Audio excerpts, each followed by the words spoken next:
Hi, I'm Margaret, and welcome to Garden School.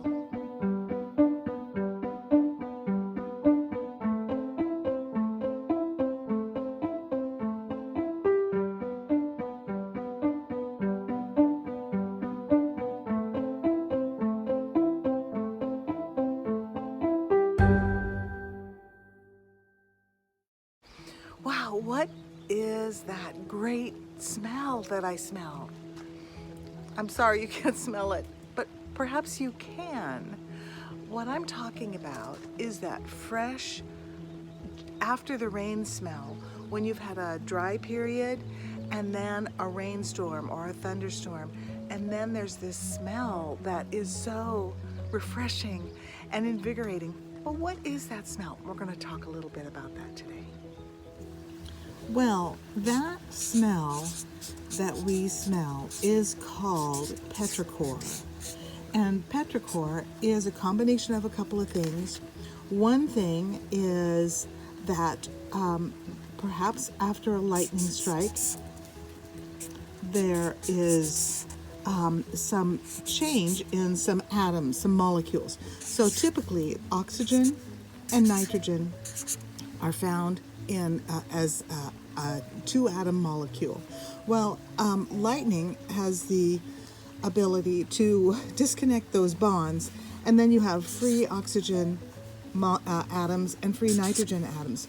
And so what you can get is then nitric oxide, which is NO, one atom of each, and then what you can get is ozone, which is three atoms of oxygen. Now, part of the smell of petrichor is this ozone. That's one thing that contributes. So the ozone then falls to the earth in the little, as it's raining. Now, we might not smell this smell here in the Pacific Northwest for many months of the year.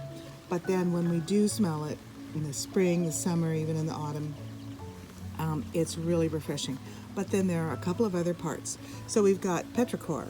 We've got oxygen and nitrogen molecules that are modified when we have a lightning strike or lightning storm.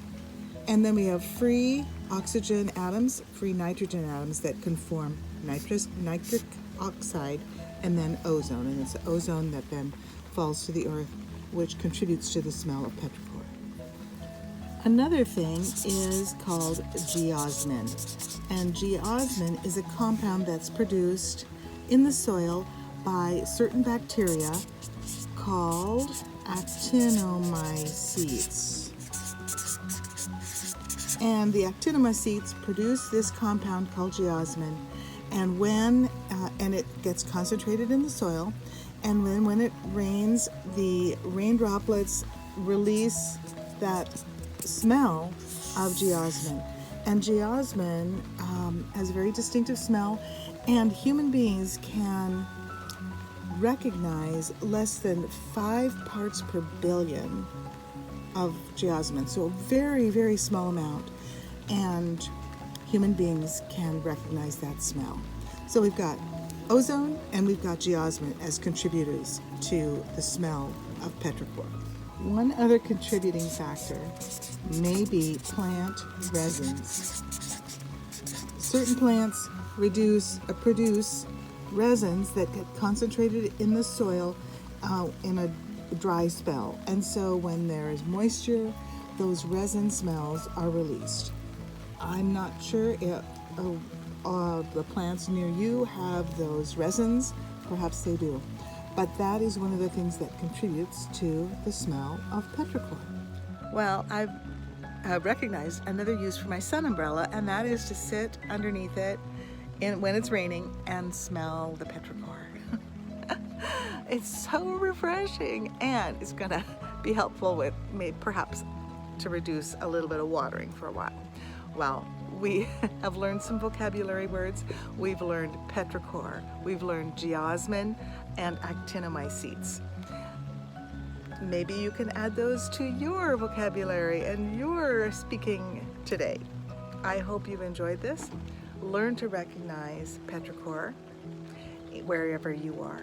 There's always more to learn in the garden. Bye-bye.